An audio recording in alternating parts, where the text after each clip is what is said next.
Good afternoon, distinguished guests, ladies and gentlemen. Welcome to the demo day of the 4th STARS program organized by Hong Kong Startup Council. My name is Jasmine. It's my pleasure to be your MC for today.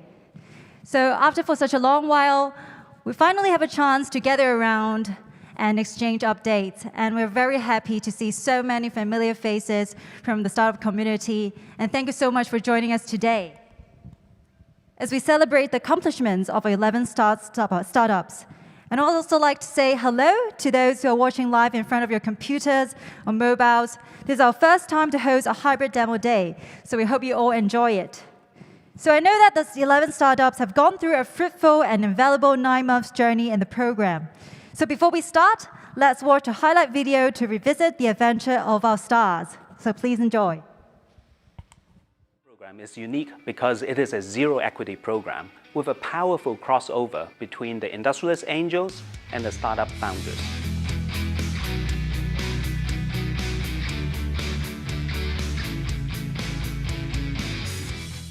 The food industry is extremely important in Hong Kong. It accounts for a quarter of the value-added portion of Hong Kong's manufacturing industry. Hong Kong is in a premier position to offer world-class foods, with many of our companies being awarded top-class safety food accolades. This program, the STARS program, was something that David and I had been seeking for quite a period of time.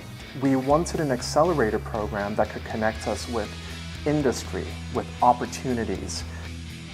As a student entrepreneur, our expertise is in aquaculture hardware. However, we still need a lot of support from manufacturing, from sourcing, from connection and distribution channel. And STARS program is where we got these support and these connections. Once admitted to the STARS program, the startups are offered with a wide range of services and support, such as industrial partnership, business matching, but most importantly, dedicated mentorship. These mentors include venture capitalists, business angels, serial entrepreneurs, and reputable industrialists. First, we have some workshops from management, from investment strategies, and also from business model. They can learn from our coaches. And also they have very good media exposures. We arrange different interviews, full TV programs, or even articles to promote their business. It's like Shark Tank with some friendly faces. The advisor and panel on that day provide us with a lot of information and very good advice. Our mentors give us a lot of advice on receiving VC investments, while they also connect us with government officials and also industry leaders to explore market potential. The business matching has been very helpful for us. Because of that, we receive multiple inquiries from food product companies in Hong Kong interested in our products. We were linked up with potential clients and partners, including elderly care homes, central kitchens, and NGOs. We were also given advice for our SIE fund application to establish our local production. Special thanks to our generous strategic sponsor, Citibank. Together, we're making a big difference for our startup companies in the food tech cohort.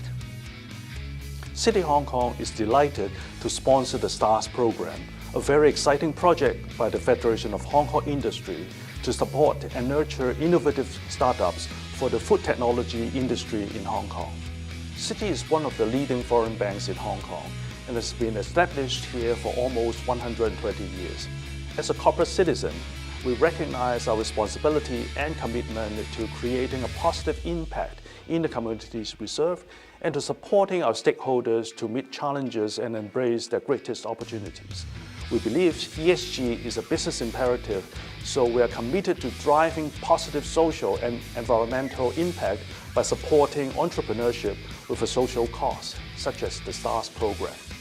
The STARS program has created an important platform to incubate the startups and enable them to share their creativity, innovation, unique skills, and perspective with the community, which truly meets Citi's mission of enabling growth and economic progress for the communities we serve. In addition, it reinforces Citi Foundation's key community focus for joining hands together with different stakeholders to co-creating a sustainable economic future for the community. I would like to thank the Federation of Hong Kong Industries and the Hong Kong Startup Council who have successfully organized this program, as well as the mentors and other partners for your unfailing support. And thanks to all the participants who have worked hard to develop creative solutions for the well-being of the community. We wish you all every success in your future endeavors. Thank you. We highly recommend other startups to join the program because we received so much more networking opportunities and coaching than we expected. Also, the staff members of the program were really helpful in coordinating meetings with potential partners and giving us a hand whenever we needed help. It's been extremely rewarding to have led and mentored the many companies that have joined our cohort this year. I've been impressed with their perseverance, their passion, their practicality in realizing their dreams. I wish you all the best.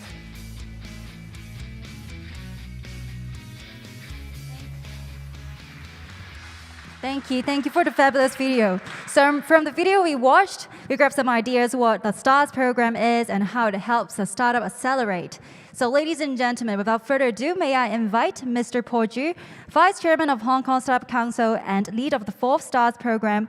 Paul, as the cohort lead, may I now invite you to deliver your welcoming remarks.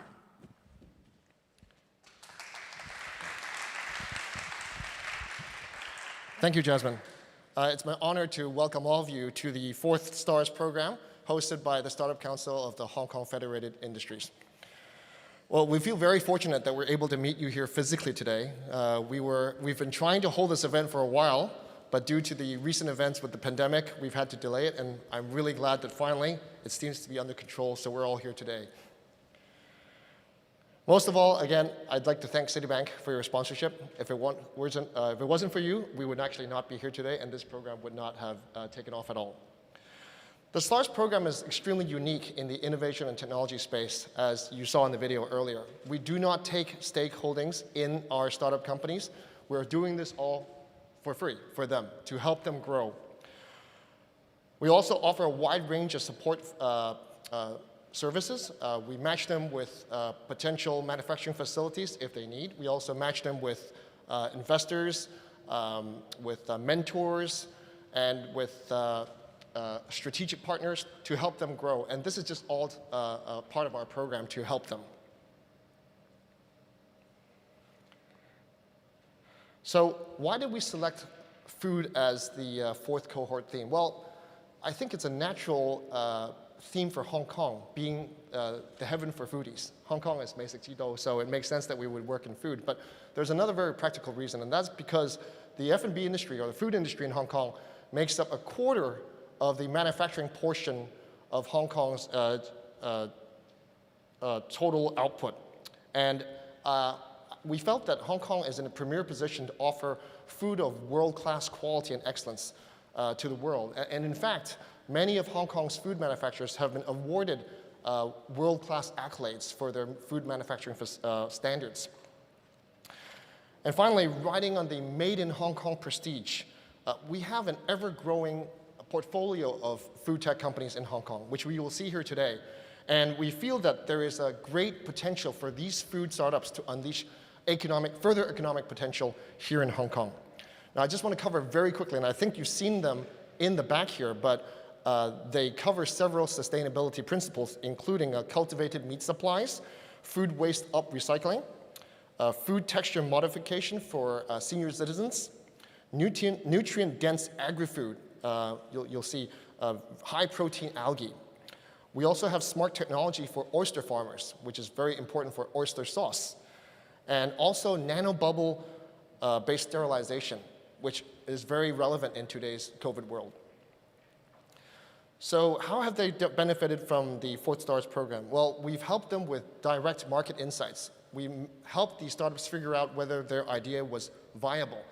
Is anyone going to buy your product? And this is something that we help them with by meeting with industrialists, meeting with potential clients. We also held a series of workshops to upskill them. We taught them how to pitch. We taught them about government funding. We taught them how to meet with investors, how to look for investors, and how to build social media presence. We also helped them with investment structuring, figuring out how to structure their companies so that they can eventually perhaps give equity away in return for financial investment into their company. We also match them with business potential clients, and also with investors to invest into them. And of course, we also had a huge team of dedicated mentors that met with them constantly to groom them and to help grow their strategy.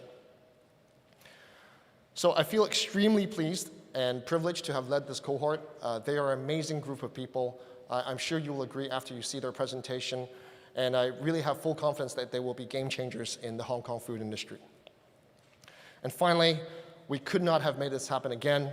Thank you, Citibank, as our strategic sponsor, and also to our venue sponsor, the Mills. Thank you very much for having here today in this beautiful facility. We also want to thank Sun Ho K Properties, who is our sponsor for our co-working office, which is based in Kwun Tong.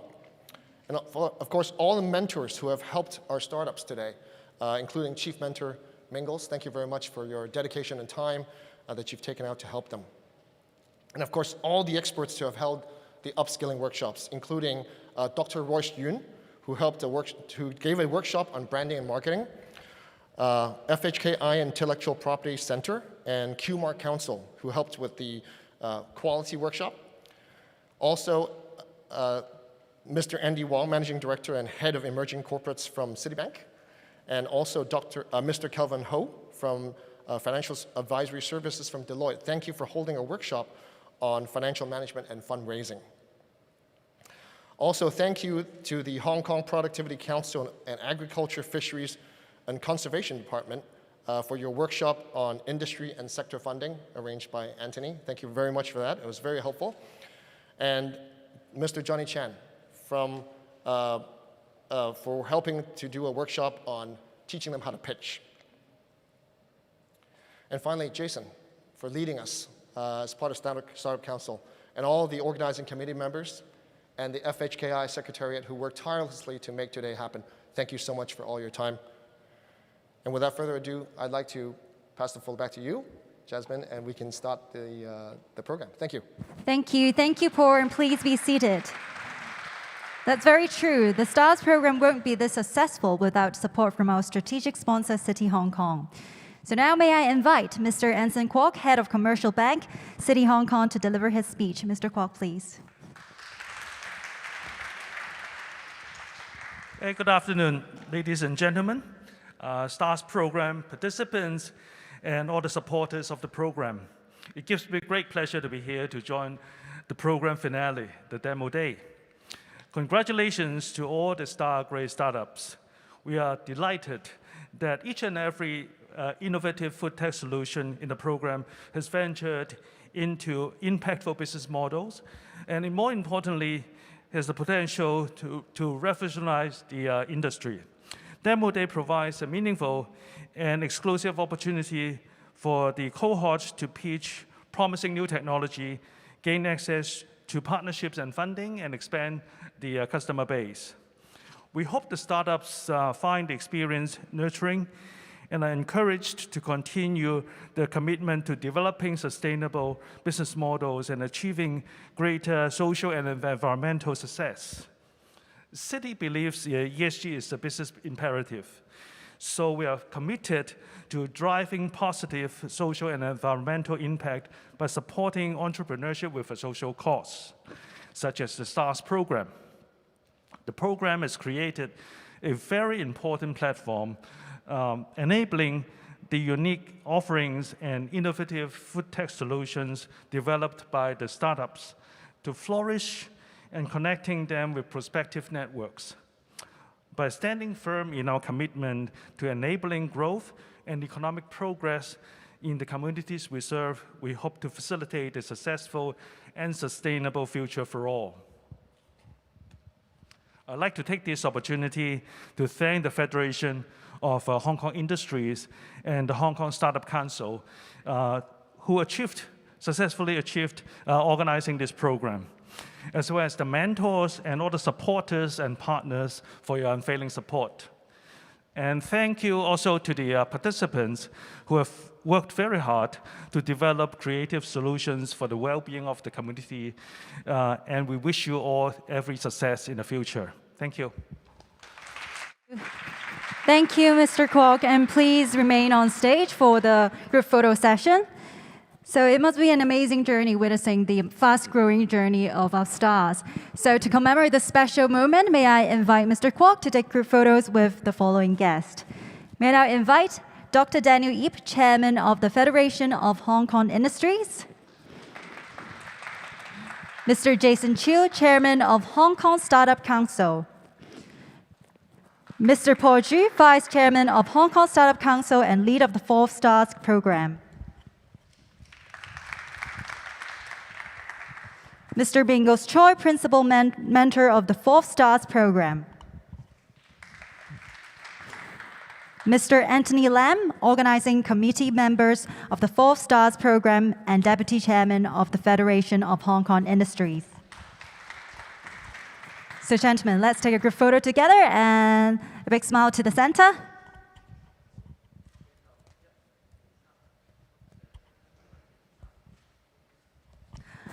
Okay, moving on, may I also invite the following guests to come on stage to join us for another group photo. So now may I invite Mr. Wayne Fong, Head of Corporate Affairs, City Hong Kong. Ms. Avis Kong, Head of Corporate Citizenship, City Hong Kong. Mr. Alexander Chen, Co-Director of the Muse Fabrica venue, sponsor of today's event. Also, I would like to invite the Deputy Chairman of the Federation of Hong Kong Industries, Dr. Sunny Chai, and also Mr. Ricky Chan.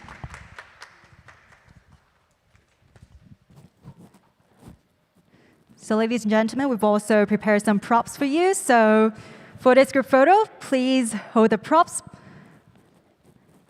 And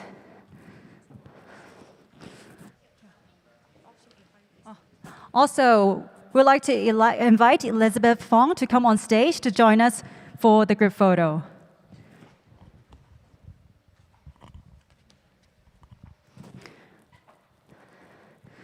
Shall we stand closer together for a group photo?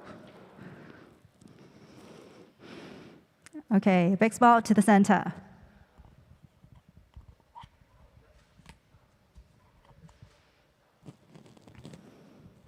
Thank you so much. Once again, thank you for joining us, and please be seated.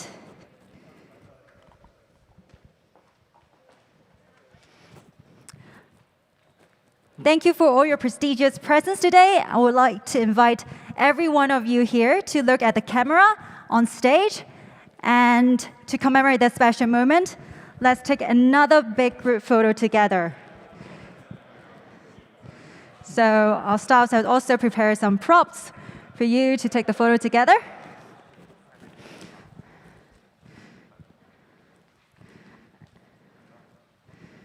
So everyone off stage should be able to see the camera in the middle.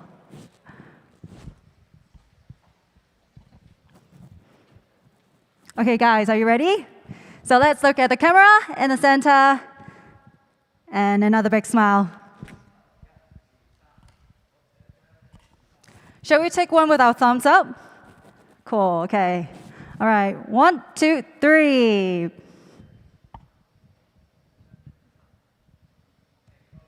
Thank you very much.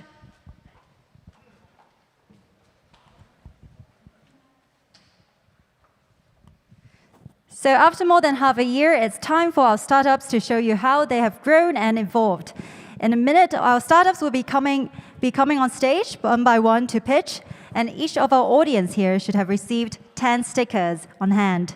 So soon after all startups finish their pitches, we'll have a voting session. So the whole session will be audited by FHKI Director General Gordon Low. So if you find anyone's pitch appealing to you, please put their stickers in the voting boxes at the back of this hall. So the startup with the most votes will be awarded the investor choice. Ladies and gentlemen, without further ado, may I first invite Avant Meats Company Limited to deliver their pitch.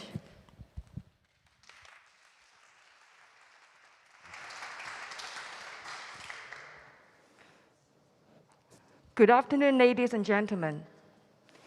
Each year, we consume, on average, 1.5 trillion of fish that is caught from the ocean, about 100 billion fish that is farmed. If we're concerned about the ocean conservation, perhaps even our health because of microplastic, etc., what are the other options? We have plant-based, we have also improved version of plant-based, but now if we want real meat, solution is here today. With the cells from one fish, we can produce more than 1 million pieces of filet burgers and more. So what is the concept?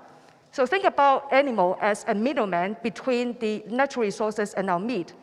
It is actually not very efficient. The conversion rate could be as low as 10 to 12%, depending on the animal. Now think about this technology, which is very powerful. We can actually yield the animal protein by skipping the middleman. So how do we do that?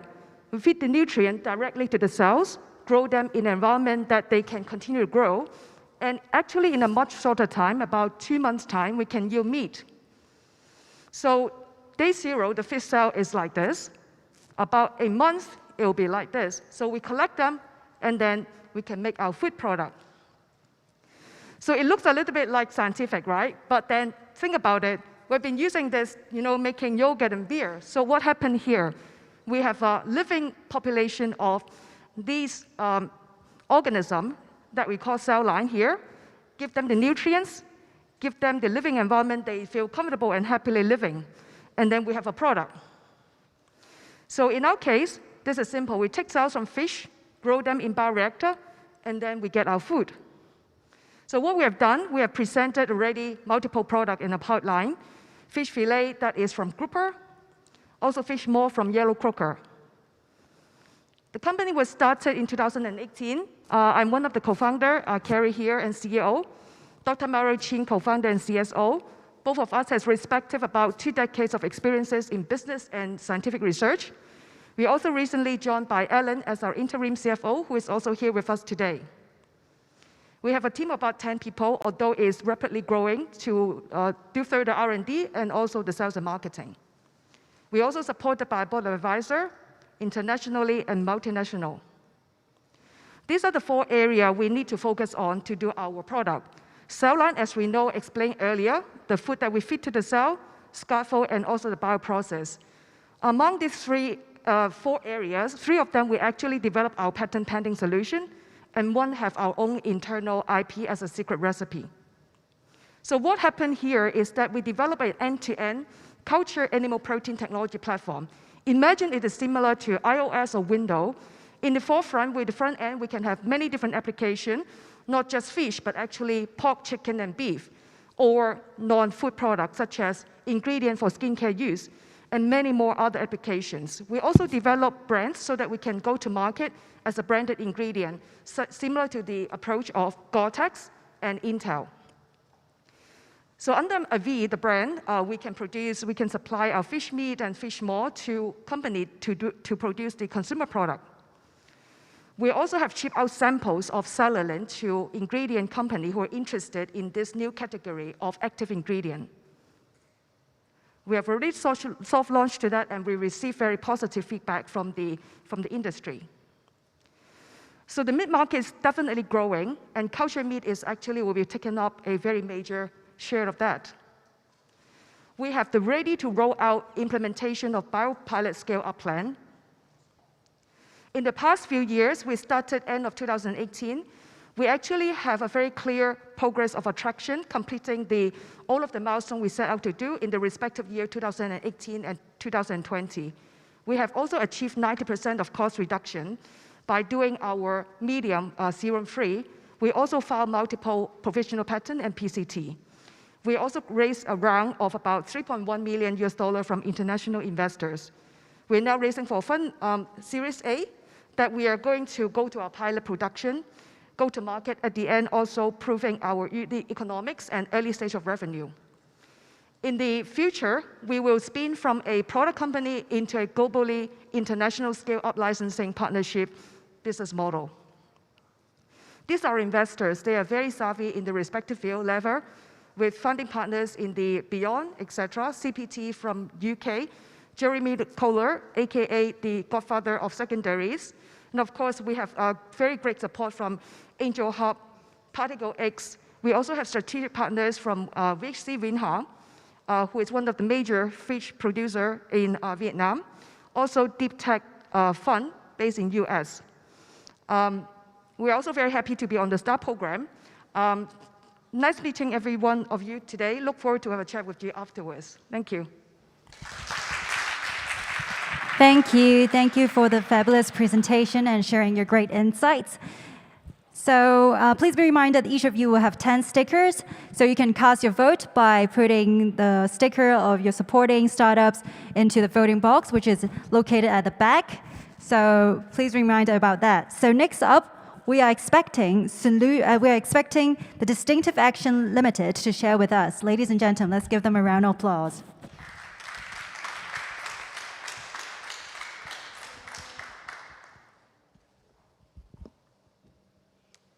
Hi, everyone. Thank you so much for your time today. This is Stefana, co-founder of Distinctive Action. Before we introduce what we are doing, especially what I'm carrying on hand, I would like to show you a 15 seconds video. Let's have a look.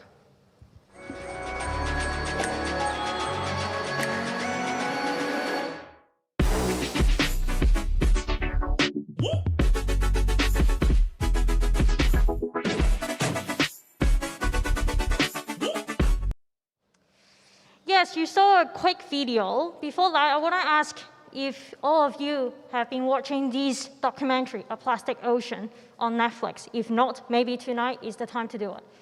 And I would like to take this opportunity to ask you, do you know how many plastic bags are disposed every single day? Just in 2019 in Hong Kong, we are talking about 768 tons, equivalent to 51 double-decker bus. This is enormous numbers. Because of that, the video that we showed earlier, we launched Invisible Bag back to last year, May, which is totally plastic-free and water-soluble. We are a team of 3 founders from Hong Kong, Colombia, and Hong Kong. Our mission is to build a community with our innovative and sustainable products to bring a positive environmental change to everyone, individuals and corporates. You might question why in the video this material can be dissolved in water.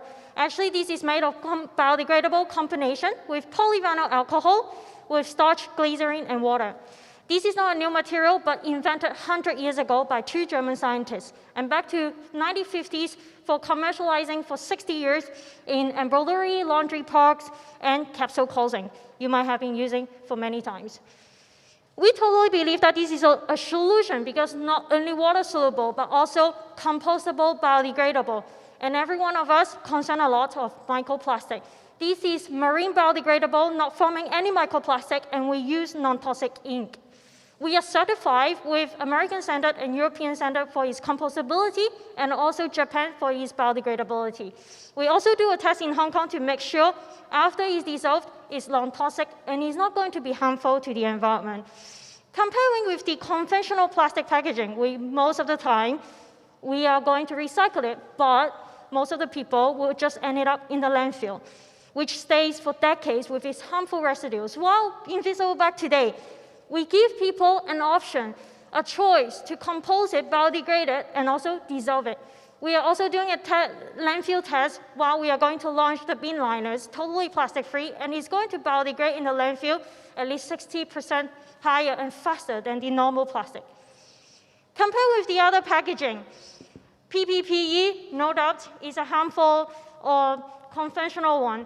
And compared with the other biodegradable packaging, we are degrading faster in the natural environment and also composting environment. It has a very no negative environmental impact. And also, it's very high tensile strength compared with a normal plastic bag. Inside, there's a 2 kilo of vegan milk. No problem at all. You can carry it outside and buy your stuff.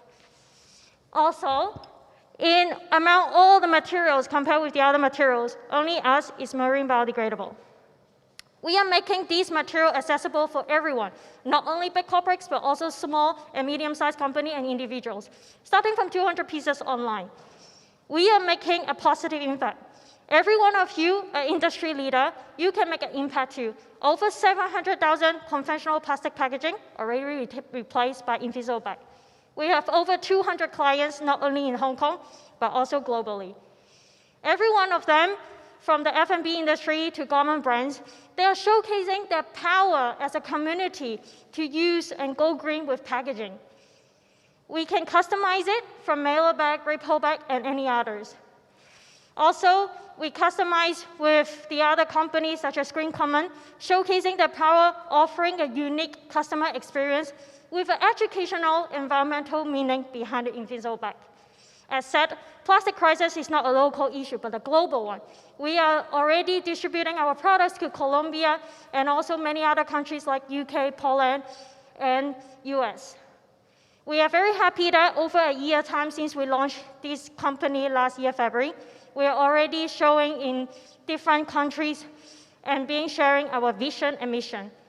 Today, invisible bag is the first item, but we are not going to stop over here because we are working for the future. We believe that plastic-free packaging is the future.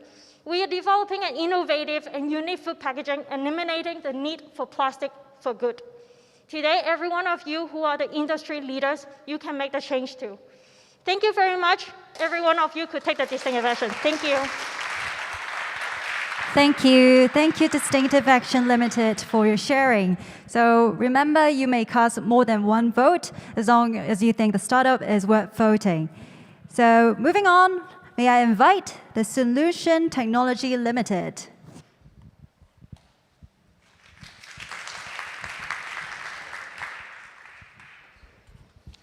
Hello, we are Solution Technology. I'm Miko. I'm the CEO and co-founder of Solution. We are here to solve problems. I'm a seafood lover. I love shellfish, but shellfish culture becomes more and more difficult these days. A simple shellfish actually comes from a farm. It takes about 2 to 3 years to farm it. And in fact, in China, there is a labor shortage of those cultivation. Also, the quality is not controlled, which leads to a huge gap between the production and the customers. A more devastating issue is typhoon and also other natural disaster. A simple natural disaster like Typhoon Mangkhut can take up to 80% of loss of aquacultures. Like this is something happen in real life very often. And we are here to solve problems. So our design, MSH, which leads to modernized shellfish home, is actually a technical solution focused on the Asian market.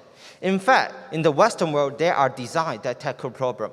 But unfortunately, Western aquaculture method is totally different from the Asian one. And there is no good answer to the Asian problems right now. And we are here. This is a one-for-all solution that reduces costs up to 80%. At the same time, it's a tailor-made. It's just like a puzzle. So farmers can choose the number they want and according to the size of their farm they need. So they can build it one by one, purchase it one by one, and add into their farm. So this is a tailor-made, one-for-all solution, and no expert knowledge is needed. Compared with the traditional method, it's about 50% cost cut. It's much more profitable, and at the same time, it significantly reduced the production cost. And farmers can break even in a short period of while. The market is huge. The China aquaculture is about more than $2,500 billion, while we are contributing to the equipment side, which is $38 billion RMB. So actually, we are contributing a lot to this brand new market with very few technology that actually tackle the problem. So we are now running our first series of tests right now. In the end of this month or next month, actually we will place our half-size prototype into Hong Kong, Debay, and then we will expand our production and also the testing to a worldwide scale. Our founding team is actually a group of Hong Kong U students with support with strong aquaculture background professors. I'm Miko, and my CTO is Abigail, which is also an expert in aquaculture that she researched in this field. And our supervisor, Dr. Rajan, is actually more than 20 years expert in aquacultures. Very thankfully, we are working closely with the aquaculture communities, including Likamkeys, research communities, and also local fishery partners. So we are getting a lot of support, and we are keep expanding our design, not just oyster, but also other shellfish, including integration of hardware and software. So imagine in the future, a farmer, they do not need to go on the ocean. They can just click a button and sit and wait and see how the process of a whole aquaculture. And we are here to solve this problem. Thank you very much. I'm here to hear everyone's advice. Please talk to me after the presentation. Thank you. Thank you. Thank you, Solution Technology Limited.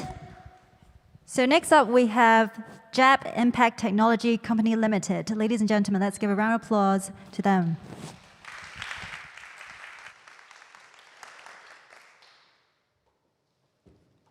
Good afternoon, ladies and gentlemen. My name is James Chang, and I'm the founder and CEO of Jab Impact Technology Company. Our company is a high-tech farmer cultivating microalgae for its novel nutritional ingredients.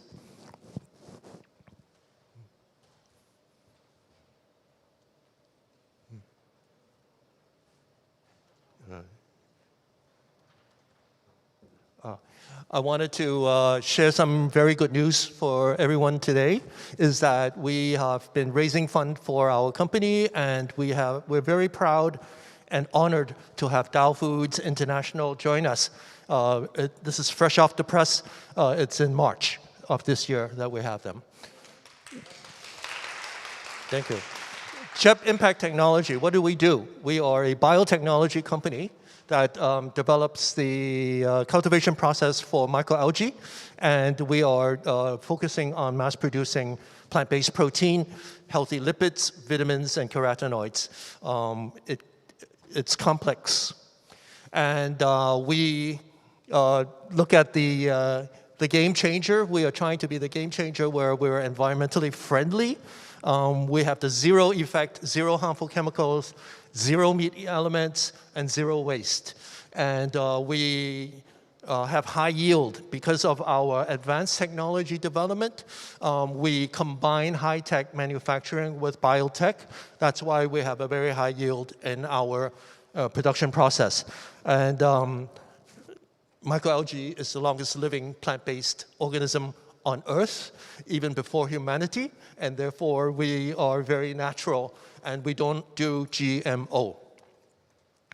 So 3 key elements. We are doing a new paradigm for the plant-based. One is that we use high technology to cultivate microalgae, and the microalgae that we're using is Euglena, and it has all the nutritional elements suitable for the advanced and alternative meat market.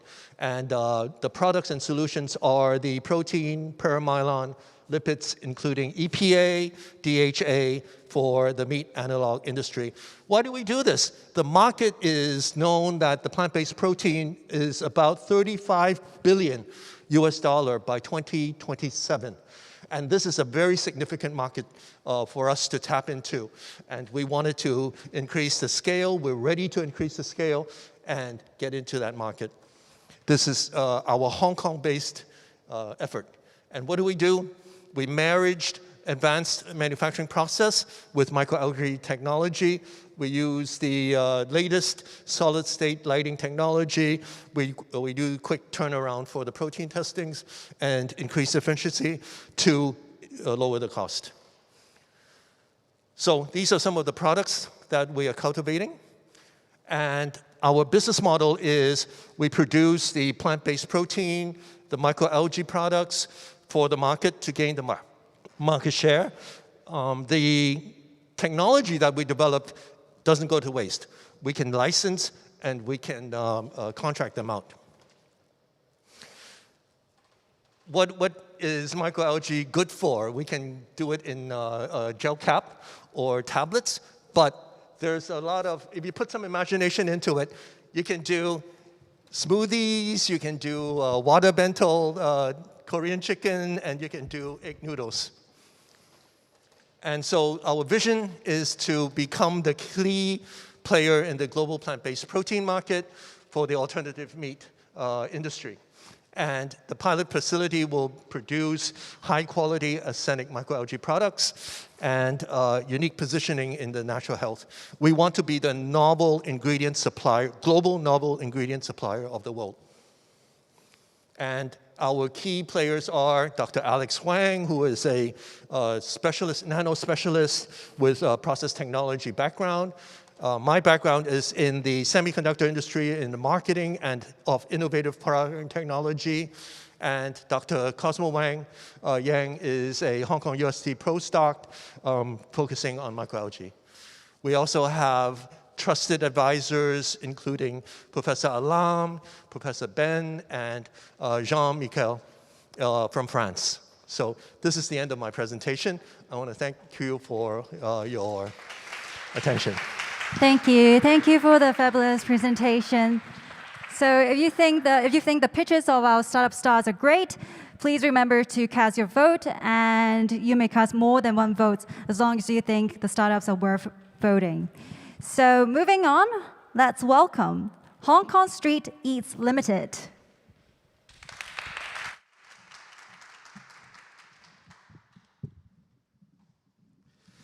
Ladies and gentlemen, good afternoon. My name is Will, and we are Hong Kong Street Eats.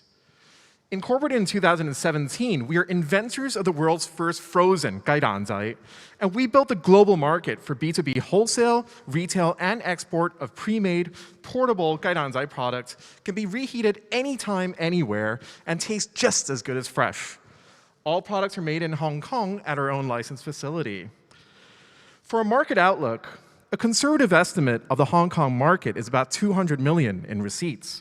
However, the frozen waffle market in the US is $1 billion industry that actually grew 45% in 2020. So as a competitive product, we see ourselves taking a share of both markets and a slice of the bigger global pie that is growing year on year in revenue and profitability. Since we joined the STARS program in June, we've had an incredible journey. So join me now in sharing our experience.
So what's next? Next is to scale our business and develop our automated production.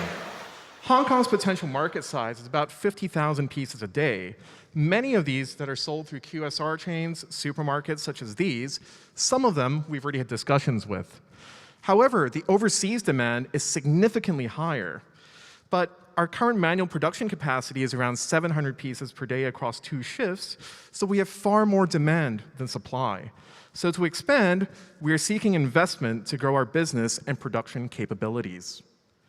In terms of our trajectory, we see ourselves growing from a 20.7 million business by December 22 to growing our sales and exports percentage year on year to achieving 650 million in 2025, with exports representing 82% of our overall business, selling across all major markets, including APAC, North America, Europe, and the rest of the world.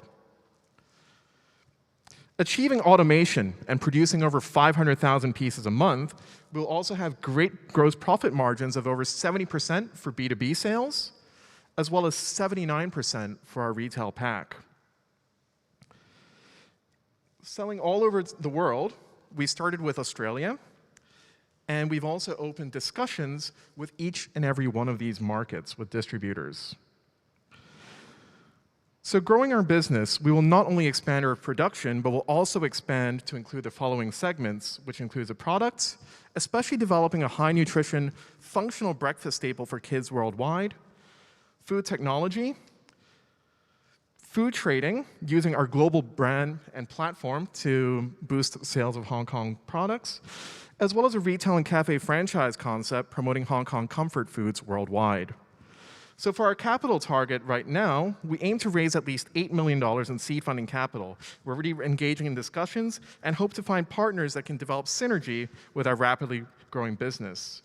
The capital raise will be invested towards continued development of the mass production and automation technology, support our business development and operations, and contribute towards a 7,000 square foot premises at AMC in Chang in 2022.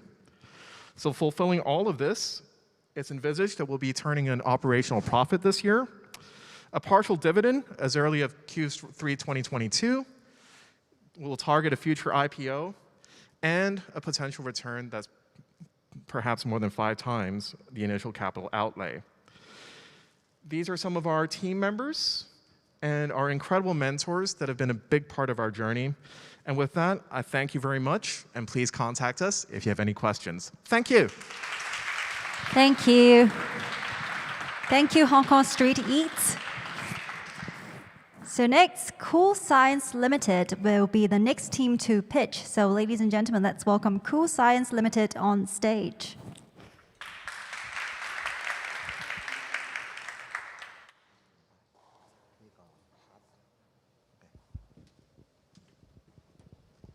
Good afternoon, ladies and gentlemen. I'm Kenny Cho of Cool Science, and I'm co-founder of Cool Science, which turn trash into cash. How do we do it? We are looking for like-minded investors to invest our business in Hong Kong, Shenzhen, and Singapore at about 20 million Hong Kong. And in a shorter term, we are looking for $6 million to invest in our Hong Kong government 10-ton chicken waste plant, which we are building. If we are successful, we will require about $6 million Hong Kong. The waste scene in Hong Kong is terrible, and this is one of the landfill. What sort of waste we are talking about?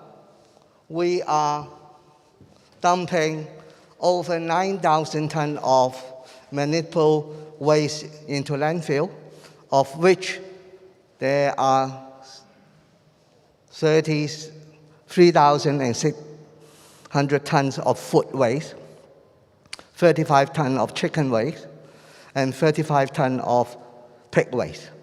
And they are all dumped into our landfill every day. And on this side, we are lacking of animal protein to feed our population. By 2050, there will be 9.6 billion people. The FAO of United Nations predicted that there will be shortage of animal protein. And it is recommended insect protein is one of the recommended alternatives, in particular, black soldier fly. What is black soldier fly, and how do we turn trash into cash? We use black soldier fly, which has a lifespan of 35 days.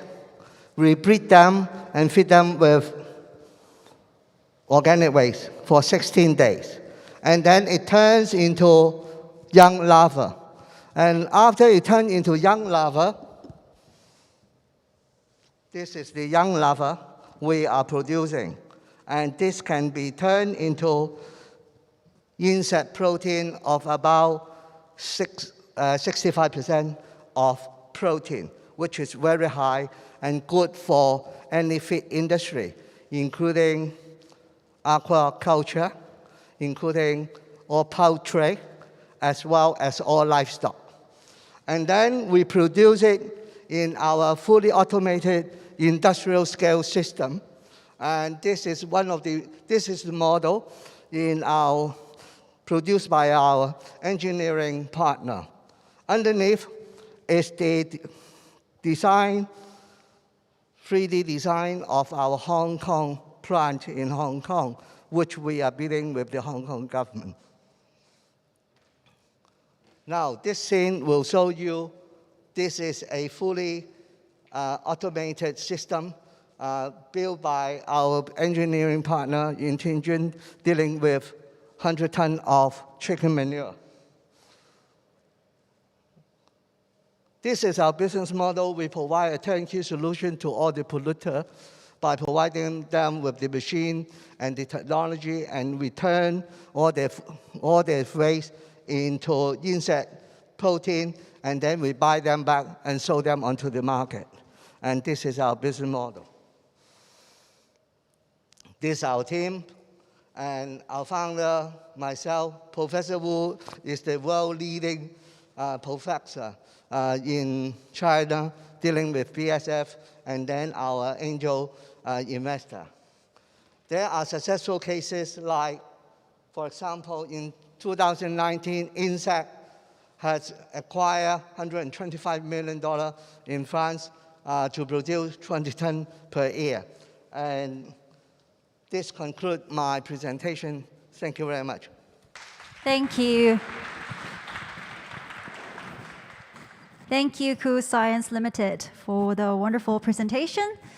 So moving on, we have Nano Bubble Limited. Ladies and gentlemen, let's welcome Nano Bubble Limited on stage.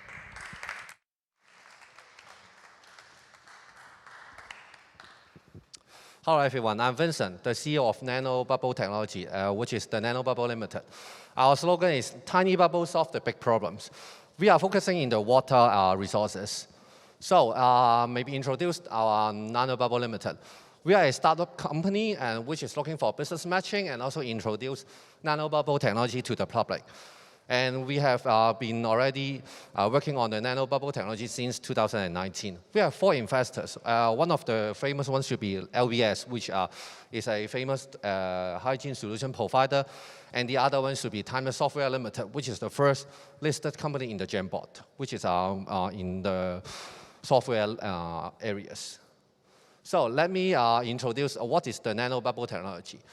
Normal bubble size should be like this one, and our nano bubble size should be 6,000 times smaller than the micro bubbles, which the nano bubble can stay in water over 120 times longer in the pure water.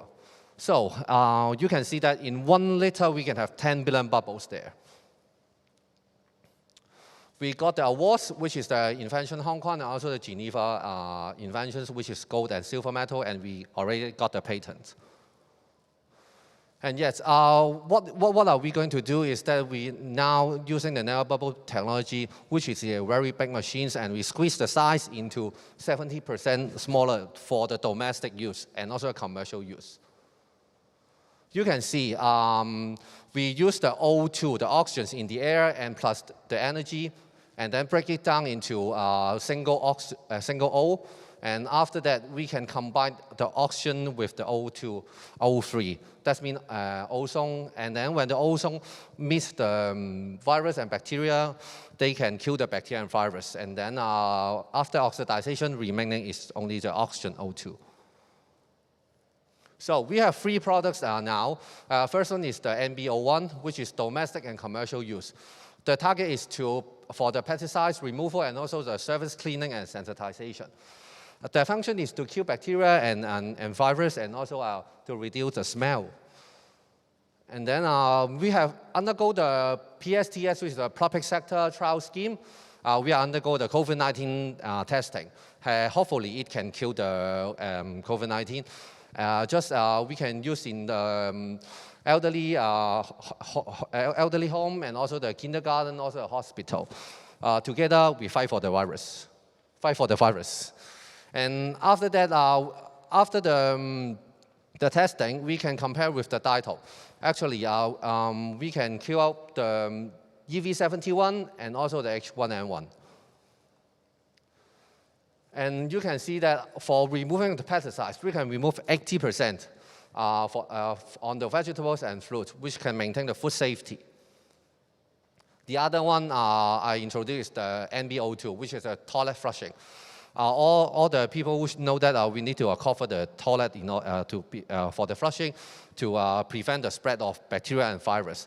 After using the NBO2, putting in the water tank, the water can be sterilized and then kill the bacteria and virus.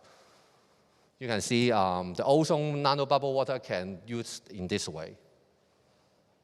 And finally, the NBO3, which we have the prototype already, and I would like to introduce to all the hydroponic or fishing or agriculture companies, because we can provide the highest DO saturation, which can let the vegetable grow 20% or even 30% bigger, or even for the fish, it's 1.5 times with the same period of time.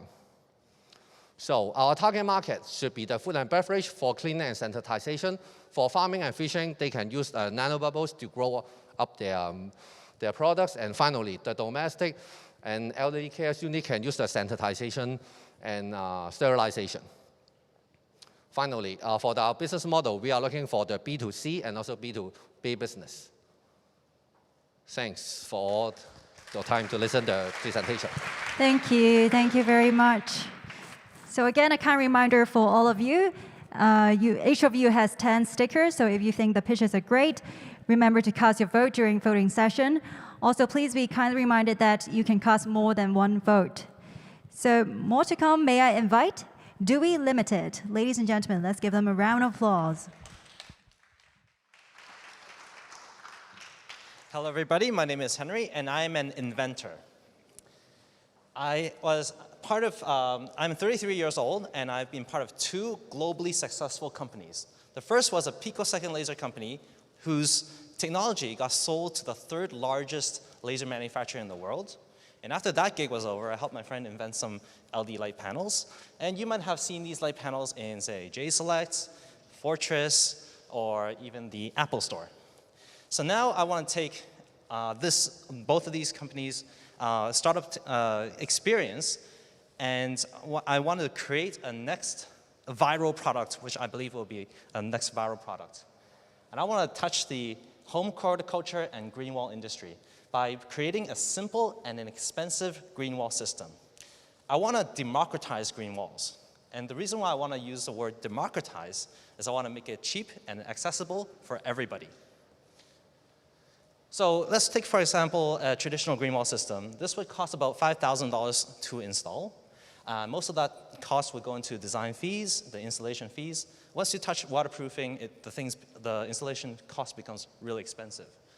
And in case there's anything that goes wrong with this green wall system and you need to remove it, you will have to spend extra dollars to remove this system. So I've invented a new type of system that is able to cut down the cost, and also in case there's anything that goes wrong with the system, or you need to reconfigure it for aesthetic reasons, that would be a lot more convenient for you to do.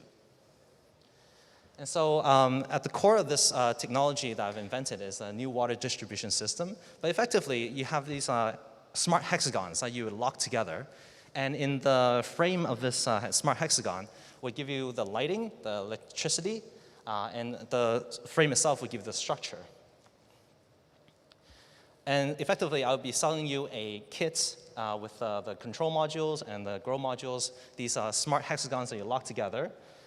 You plug it in, and then it would give you a clean, standalone green wall system within an hour. It has a bit of a nicety to it as well. It is equipped with a smart sensor to recommend the different type of plants that you could grow in the green wall system. And so if you scan this QR code, it will basically lead you to the website to purchase rosemary. So I want to take you a step back as to why this is so relevant today. The year 2020 has been a huge change for everybody. And we spend a lot of time indoors. And so we realized that green is actually a very good stress reliever. People want to buy things that make them feel. And so with the special lighting system and the greenery, Dewey makes you feel connected with nature. So I've bootstrapped this idea, and now I'm ready to look for some industry partners and to raise $2 million. And this money would go towards doing a small production run by opening molds and doing engineering trials, going for some safety certifications, and expanding the support team for this project. And so this $2 million would address a $300 billion green wall industry. And $300 billion is only one industry. This product actually touches education and possibly even the aging population, the needs of the aging population. But I want to first start off with the green wall industry first. So my name is Henry. Remember to vote for Dewey. Thank you. Thank you. Thank you, Dewey Limited. Thank you for the presentation. So up next, it's time for Pharmacy Hong Kong Limited to pitch. Ladies and gentlemen, let's welcome. Hello, everyone. I'm Raymond, the co-founder and CEO of Pharmacy HK. So we are an urban farming technology and service company who wants to and aim to lead the movement of the new green normal. So these figures are telling us that we are not living in a very sustainable world. 90% of our daily consumption of vegetables in urbanized cities are not coming from our local farms.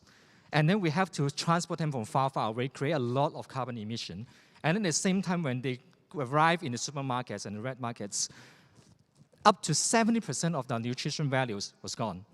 And then worst of all, they're actually importing more than we need. And then all the supermarkets in Hong Kong alone, a day, we dispose 19 tons of vegetables. So we are paying a lot for green products with discounted quality. So that's very bad. And then people are aware of that. They start looking for good solutions and healthy products. And then this is the numbers that we are talking about for the vertical farming market. But then our question is, it's not about how big it is. It's how we turn this potential into reality. And then also in Asia, when people have increasing awareness, how we can make the increasing awareness into practices. So this is pharmacy. So we aim to create a sustainable lifestyle together using our technology to get restaurants, supermarkets, hotels, and more schools and households all together to create this new green new normal. And then our technology rests in the self-developed planting capabilities that we have in the ideal growing control environment, so that we can actually create a smart living environment for plants. And then so that we can decentralize agriculture to empower everyone to farm in the cities. So how are we going to do that? With a very simple and easy to implement business model. So with supermarkets and green retail stores, we have monthly rental of our smart mobile farm that we can show you later with the retail package. And then of the restaurants, hotels, and real estate, we have design and build and also monthly services of the recurrent or the opportunities. And then also, we are not only selling products. We work with schools, we work with malls, we work with real estate developers to not only build very impressive farm labs and farm sites, but then also we have experience and program creatives. So we call it farming as a service model. So this is the mobile farm that we built in City Super Times Square store. And these already have been deployed in many other major brands in Hong Kong, including Fusion Marketplace, and then we are going to launch it in Yatta tomorrow. And then also we have one in Central Food Hall, Chit Lom in Bangkok as well already. And then this mobile farm already help the shoppers to understand the beauty of the products, because they can bring them back home, continue to grow with a very vibrant and very high quality products. And then we save 70% of the transportation, 90% of the water, and then 99% of space. And then when we do this, we see huge potentials in Asia. It's not only the Hong Kong opportunity. So that we see that in a few years' time, the demand is actually increasing to 2,000 farms in Asia. We're not only in Hong Kong and Thailand, but then we're also penetrating, starting into GBA and also in Singapore also in this year. And then also, after the supermarket models, we work with restaurants and hotels. So these are the confirmed projects that we work with the five-star hotels in Hong Kong at their entrance to build this farm, and then with the management service model at least for 44 months and so on. And then we also work with the land developers, to build these kind of farm in their clubhouses to actually help us to get in touch with different people and then to create that kind of new green normal model. More importantly, thanks to the support of the Cyberport, we have our first co-branded restaurants in Hong Kong, and then to work with a very innovative operator, to see this kind of model not only in the standard model, but also in a sharing model. So, and then we also have the education model with the schools, and then to create that kind of creatives, and then these schools already having us to, to build a mobile farm, and then over the past few months, we already doubled the list. And then we also want to create that kind of movement, with the government and also with that kind of NGOs. So we build this farm in Kennedy Town. This is the picture that we took last night, and then we are going to see, the public next month. All right. So we've connected all dots together with retail, with restaurants, and also with every single part of the creatives. We finally come together to create these projects. This is a project with a local top developers going to see us in Q3 this year, connecting all the capabilities that we have to have a scaled production for expansion, and then also for education hub, for experience center, and we call it the Green Space Hong Kong. All right. So this is not only about the expansion hub in Hong Kong, but they will also export this strategy model into overseas and also mainland China market. We're already in touch with Sanya and also in Canada and also in Bangkok, to expand for that. So this is what we have been doing. We have actively looking for partners, and this is a huge opportunity for us in the coming few years. And right now, we are looking for $5 million for the pre-A fund, and then to penetrate and accelerate the growth of us, and then to see us not only in Hong Kong, but every part of the world. Thank you very much. Thank you. Thank you, Pharmacy Hong Kong. So last but not least, we have Carewells Limited. Ladies and gentlemen, let's welcome Carewells Limited on stage.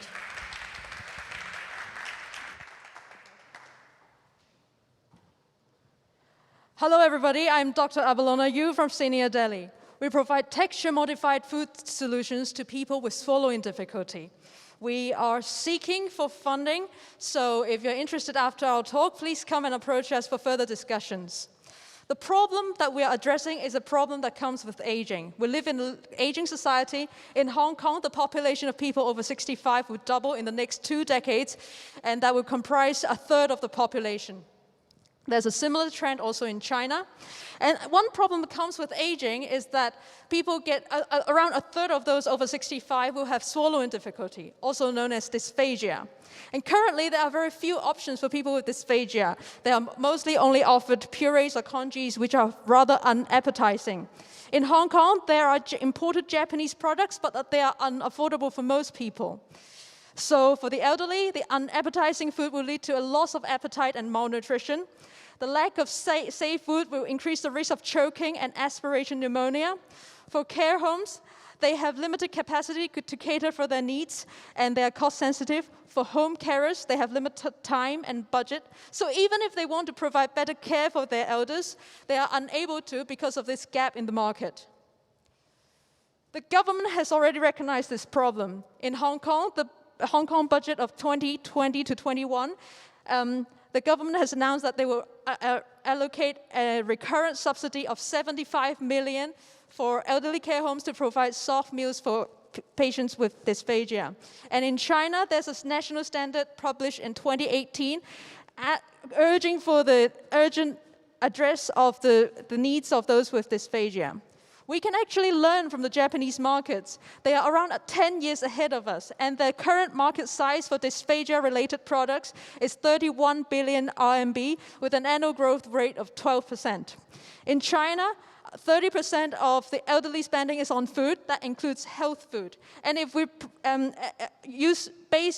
apply the Japanese figures to the Chinese market, the dysphagia-related product market is estimated to reach 52 billion by 2025. And we use companies that operate in similar market niche as our benchmark. That includes Oleo from Japan and Nestle. So what's our solution to this problem? We have frozen ready meals that are texture modified. They are exclusive in Hong Kong and China. They look exactly the same as the food that we eat every day, but they are much softer. They are purchased frozen, but you can simply reheat it by microwaving. We also have 2 products for carers and care homes to make their own soft meals so that they can create their own dishes. We also have thickener that ensures safe drinking, and our products have superior quality compared to competitors' products. And soon we'll also launch a range of other supplements as well. The technology behind our softening is through a combination of enzymes and physical processes. And using this technology, we achieve better softening compared to existing technology, and at the same time, better at preserving the nutrients. Here is an image of the softening effect. Simply by light pressing, the piece of meat and carrots can be squashed after our treatment. And all our products are designed to satisfy the international standards for dysphagia diet. So our winning formula is to combine biochemical technology with clinical research and IP protection to create our edge. We provide the best products through rigorous R&D. We offer the best value for our customers. We are supported by the government, and we build win-win relationship with our partners. We are currently already selling. We are supplying to over 100 nursing homes in Hong Kong and mainland China. We are sold through various online and offline channels in mainland and as well as in Hong Kong. Currently, our monthly sales is at 400K monthly and estimated to have 15 million in the next 12 months. We have filed 5 utility patents. We are supported by numerous local regional governments. We are in incubators, including Ideaspace at Cambridge, iDendron at Hong Kong University, and Chinese Academy of Science. We have won 14 local, regional, and global competitions, and the award money, together with subsidy, amount to a total of over 10 million RMB. We have been covered by over 20 media outlets, including TVB, Business Focus, and Xinhua News. Finally, our team includes me, PhD from Imperial College London. We have Albert, PhD from Cambridge. We also have Raymond, Aggie, Sandy, and Jim, who have a wealth of experience in business operation. And we have Dr. Karen Chen as our chief advisor and Dr. Carmen Mann as our advisor for food science. Thank you, and please check us out at our booth. Thank you. Thank you. Thank you, Carewells Limited. Thank you very much. In fact, we have one more startup, Grow Green Limited, in this cohort. Unfortunately, they are not able to join us today. So after listening to the pitches, it's voting time now. So I believe that it's extremely hard for all of you to make up your mind. So ladies and gentlemen, please turn around. You may see a very beautifully designed voting board and 2 voting boxes. And each of you should have 1 set of stickers like this. So what you got to do is, later on, you may walk to the board and then you may place your stickers in the voting boxes. And our staffs will stick the stickers for you on the board. So it's time for you all to make up your mind. And please remember that you may cast more than 1 vote. So the startup who has the most votes will be awarded the Investor Choice today. So ladies and gentlemen, time to vote now, and see you again soon in 5 minutes. Thank you.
Ladies and gentlemen, thank you all for your participation.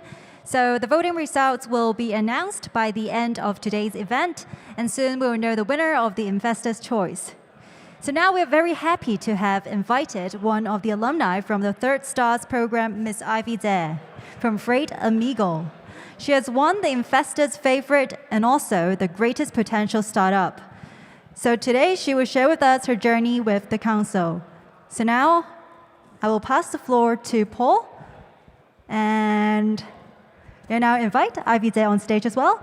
So ladies and gentlemen, let's give them a round of applause. Hi, Ivy. Hi, Paul.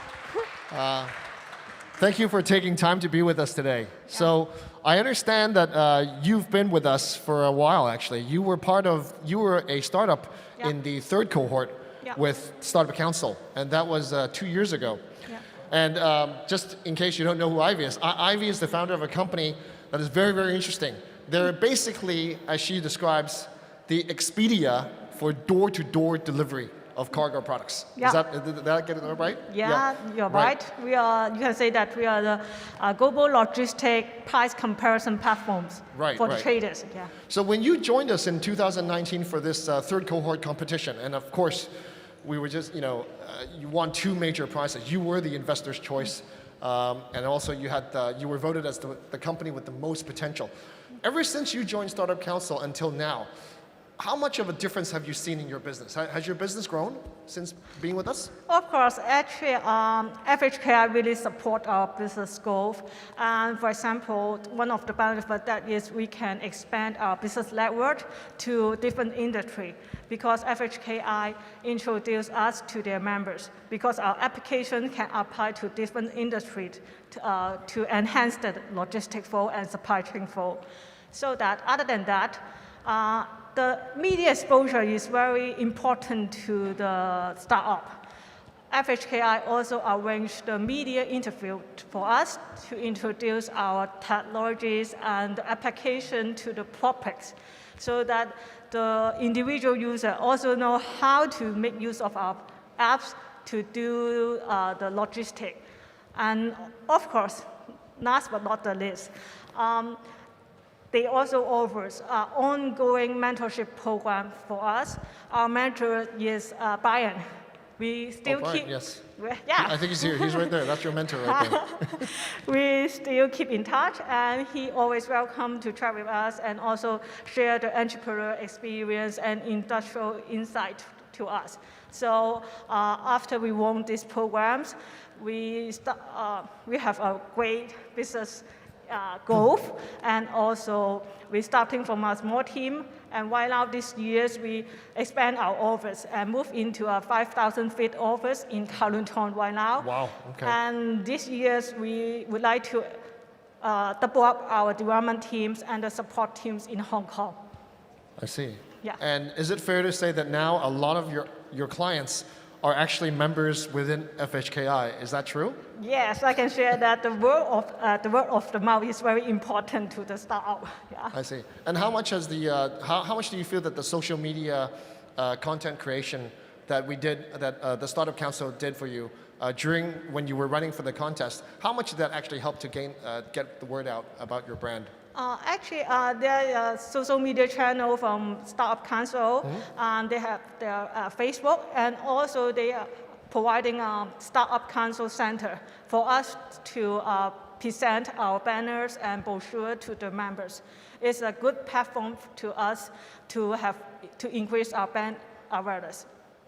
Yeah. Thank you. We're very privileged to have you as one of our startups, and I'm very happy to see that you've gained significant success.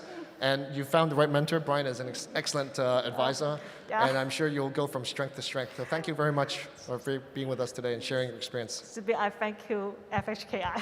Thank you. Thank you. Thank you. Thank you, Paul and Ivy.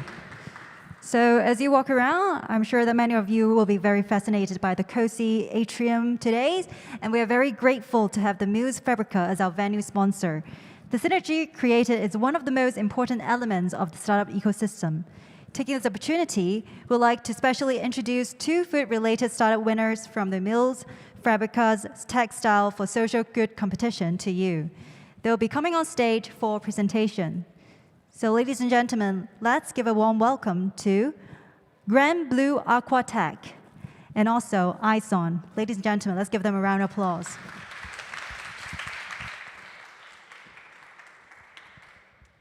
So good afternoon, everyone. Thank you for giving me the chances to do the sharing here. My name is Fanny from Grand Blue Aquatech. I'm the marketing lead. So first of all, I would like to ask all of you guys the questions. What is the last time of you to have the local aquatic product? Last week, last month, or even last year? So the fact that in Hong Kong is the second largest seafood consumer in Asia, and the demand is very high because we spend around 120 million every year in seafood consumption. However, the local supply only accounts for 5%.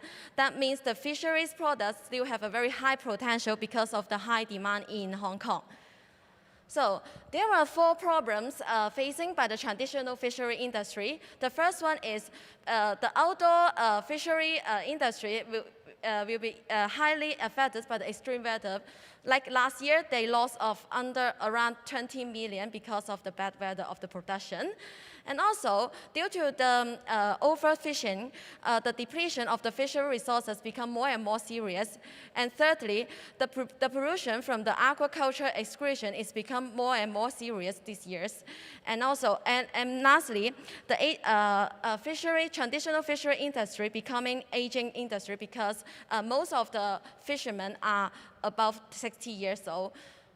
Therefore, our team going to do the aquatech to transform the traditional technology into some low polluting, creative, and also with a higher quality products. And we use the bacteria to transfer the species from the shellfish into the nutrition needed for the crops, so as to build up the aquaponic ecosystem. And some of you may heard about they use the fish and also the vegetable as a system. Why our team use the shellfish and also the strawberry or herbs? Because our team do some researches and find out that some of the substance in the shellfish is suitable for the growth of the strawberry and herbs, and even can make them more and more larger. So our products have 4 substances. First one is the strawberry and herbs, fresh prawns, dry prawns, and crops. And also we do some technology transfer program, as well as we have some aquatech training courses to the public. And these are the photos of our products, the shellfish, the herbs, and also the strawberries. It's very sweet, and the palms is very large as well. So with our technology, the advantage of it is that harvest increased 6 times, six times among the traditional one. And also we have 0 wastage because we do some recycle on the polluted water. And most importantly, we will sustain our fisherman culture. We will transfer the product and also the culture to our next generation. So last but not least, it is hoping that we can save a blue ocean for our next generation in the future. Thank you so much. Thank you. Thank you. Thank you, Aquatech. And up next, we have Exxon. So ladies and gentlemen, let's welcome Exxon on stage for a presentation.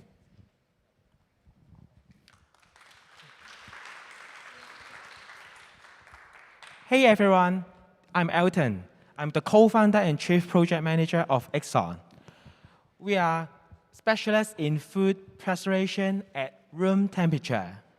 Now, who here has had the experience of buying food, storage it in the fridge, and after 1 week, that you're realizing that the food has already spoiled? Well, I have, and I believe you have too, especially for the highly perishable food such as meat, fish, and seafood. In fact, 25% of the meat and 40% of the fish we produce today are thrown away because of the discoloration, food storage, or expiration date. That's 100 million tons of food worth 300 billion US dollars, which could have been used to feed 2.3 billion people. Well, those days of being so wasteful are soon to be over. Introducing ASAP, or Advanced Sous Vide Aseptic Packaging. It is a technology that enables meat, fish, and seafood to be stored at room temperature for up to 2 years. It was developed by me and our CEO Felix when we were studying our master's degree in food analysis and food safety management 7 years ago. This is a US sirloin steak, packaged using our technology. It doesn't require refrigeration and has been sitting on my desk for over a year. Now, by enabling food storage at room temperature, we can help food companies to save costs and energy. The global cold chain market for the food is currently sized at 200 billion US dollars. By eliminating the cold chain, we can save up to 160 billion US dollars and 80% of the energy, which would otherwise contribute to air pollution and global warming. In fact, ASAP is the most efficient preparation technology known to date, and we can solve 10 out of 17 Sustainable Development Goals set up by United Nations. Imagine a future where customers can purchase the meat, fish, and seafood directly from their favorite CPG brands online at a better price point and on a monthly subscription model. A person living in Singapore can get the fish or seafood or meat from US and Australia without paying exorbitant shipping fee that's just like locals. We currently have a pilot factory in Fulton for making and testing our products. Next, we will to build our pilot facility in US, where the output capacity will be increased to 1 ton per day. Our goal is to help all food companies to build a tastier, healthier, and more sustainable food. Over the last 15 months, we have joined 5 accelerator programs and worked with 22 major corporates, including Ecolab, Cargill, Sealed Air, Mitsui Chemicals, and won multiple awards. Last year, we launched a Kickstarter campaign where over 2,000 boxes of our meat to worldwide and raised $40,000 US dollars within 12 hours. Now, we're doing our Series A fundraising, and we'll be closed in May. So if you are interested in our technology, please come talk to us. Thank you. Thank you. Thank you very much.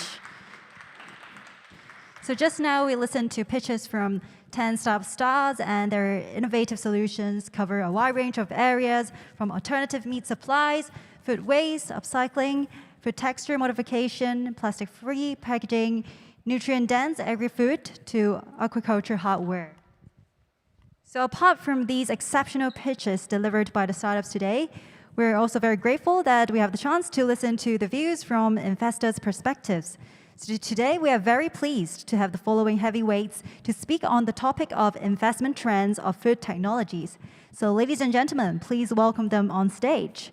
They are Mr. Eric CEO of Happiness Capital, Professor Kenneth Lee, CEO of Stepworks Stem Cell Limited, Mr. Anthony Lam, CEO and Vice Chairman of Golden Resources Development International Limited, Mr. Alexander Chan, Co-Director of the Mills Fabrica. So now, moderating the session, we have Mr. Jason Chill, Chairman of Hong Kong Startup Council. So now I'm going to pass the floor to Jason. Over to you, Jason. Thank you, Jasmine. Hi, good afternoon. We have literally weaved together a happy food tech panel for you, and I almost fell over. Happy because there is a very unique and different sustainability investor among us, Eric from Happiness Capital. And when it comes to food, there is very few that is as essential and as fundamental as rice. And we have Anthony from Golden Resources, who have fed us just that, very good rice, for the last 70 years for the city. And he has an investment arm. And when it comes to technology, especially deep technologies about alternative food, I wonder from Professor Kenneth Lee, what we'll be eating in 10 years' time. And of course, we have all these weaved together from the mills, which was originated as a textile factory and now supporting currently startup innovation. So, ladies and gentlemen, this happy food tech panel weaved together just for you. I'll spend the next 25 to 30 minutes about getting their insights on investment from different perspectives, and hopefully I'll end the panel discussion by giving and delivering to our stars some of the advice that they may have based on the pitches that you just did. So founders, pay attention. It could be life-changing comments for you. Now, let's get started. Let's start with happiness. You would notice that when you come and talk to Eric, get a business card from him, he'll say, you know, you want gold or silver? You want a rabbit hat or... This is, I remember some of the startup, it was Dewey, who talked about, you know, when you buy a product, you want to get how it makes you feel. So when you look for an investor, you want an investor that makes you feel happy. So I want to ask Eric, can you tell us what is the different approach and philosophy that Happiness Capital have in investing in food tech and sustainability startups that is so different from others? And tell the startups why they should be talking to you. Okay, thank you. So Happiness Capital is the global VC arm of Lee Kum Kee Health Products Group. So we have our food legacy and health legacy. And our mission is to empower entrepreneurs in the world to co-create happiness together. So for more people to enjoy happiness in the world. So food is an essential thing to make people happy. So food is one of our core investment focus, together with health, climate change, and reduce inequalities. And usually our investments actually combine all of these in one roof. So what makes us different is we actually encourage all the stakeholders to be happy.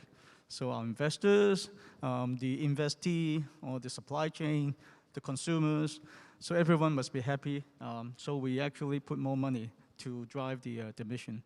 For example, in Finland, we actually, in Israel first, we invested in a company called Redefined Meat.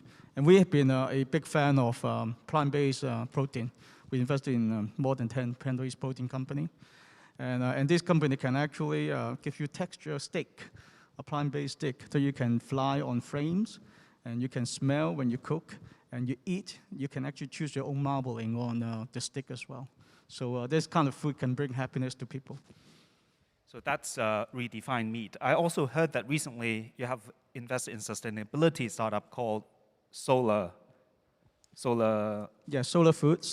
We actually invested in two companies. It is our actual latest trend of investment in the carbon negative space. So one day we thought, well, maybe it's good for the whole world to actually take away carbon dioxide and produce food at the same time. So we invested in companies like Solar Foods in Finland and Novo Nutrients in the US. They actually convert CO2 into protein. So in the pilot in Japan, Novo Nutrients connect to the CO2 emission pipe of a cement factory and convert CO2 into edible protein. So at the moment it's for fish feed and animal feed, but in the future it can be for human. So 4 tons of CO2 can produce 2 tons of protein. So actually, we're actually sucking away CO2 from the world and produce food for the population. So it's amazing how all these disruptive innovation that you have been investing globally. Have you invested in anything in Hong Kong? And for the investors or for the investee companies in Hong Kong, are there any types of specific investment you're looking for? We have a global footprint. So we started out in the US, and Europe, and Israel. We have hubs in Beijing, Shanghai as well. In Hong Kong, we actually haven't found a very good company, but I think we found some today. Give him a round of applause. I think that might change your portfolio since, exactly. Since I'm there are actually some... quite impressed today. Some of the startups have made big improvements from what we actually saw in the past. I think Startup Council has done a great job in incubating these startups. So. Thank you. You have made me happy. That's my job. Right. Okay. Turning from happiness capital from investor point of view, let's talk to Professor Lee or Ken. You are a specialist in stem cell, and you are more academia and are now founding a startup. Can you tell us, fast forward 10 years, what would be the scenes look like in alternative meat? What approach might work? And what are we going to eat? Well, in Hong Kong, we don't have land. We can't farm. We can't have pigs. We can't have cow. Well, limited number of pigs or beef. So we do have to find an alternative method. And the alternative method is to do the raising your pigs, raising your cows inside the building. And the only way we can do that is to make pig stem cells, cow stem cells, and chicken stem cells, and we can build a massive vats and then convert that into meat. In theory, we can do that right now, but the problem is the scaling up. So the next 10 years from now, we have to scale up and understand the biology, understand the limitation, overcome that limitation, and of course we need investment to do that, and the university will find that solution. So this is about cell-based, lab-grown, or indoor-grown meat. Yes, because there's lots of problem with plant-based, because you don't get B12. You eat a lot of plant-based burger, for example, you can get fat because you're not getting enough nutrients. So there have to be this cellular component introduced into culture meat. So I don't see any problem. The major problem is scaling up and getting the price parity. That's the major problem. And also getting a good quality medium. So because when you're raising a stem cell, it's like a baby, and you have to coax it. And you'll be quite surprised, but it's not only stem cell that we need, we also need the scaffolding. The liver that we have right now is so big. Only 10% is made up of cells. The other 90% is made up of scaffolding.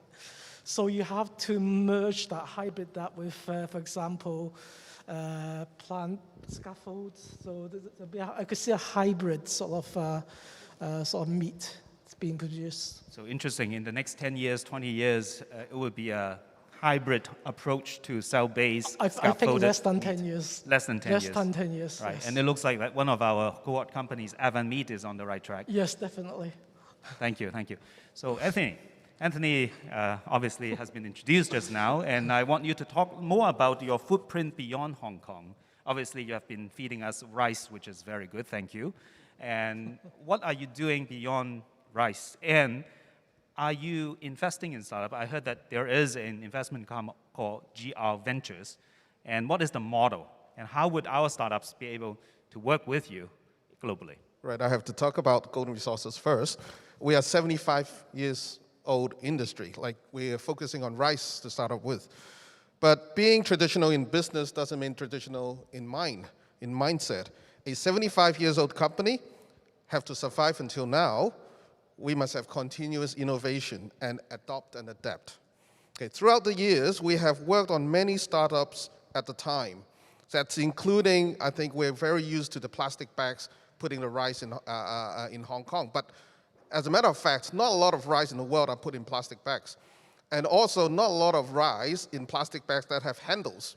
So you're so used to it but that was an innovation before, and not to mention the vacuum packaging, and also now the degradable rice bag. So these are all the innovations and the new technology that was being applied to a very traditional industry. We have actually started up with at that time, 8-person plastic bag a factory in Hong Kong, and now it has grown to 1,600 people in there. So what a 70 years ago. No, about 20 odd years ago. Okay. So we incubated, we started, we used the technology. We're instead of just an investors, we also invest in and grow with them together when we need it, when we use it. So this is for the rice business, but we also have, actually I do have a startup, but I was more lucky because it's backed by a listed company in Hong Kong. So I started Circle K in Vietnam, which from 1 store or 0 store, there's now 400 stores. So I still have to beg for money. I still have to go to the board, present all the data, present all my vision to the board. But it's the same. But I'm a little bit more lucky. But the board members are more fierce, I tell you.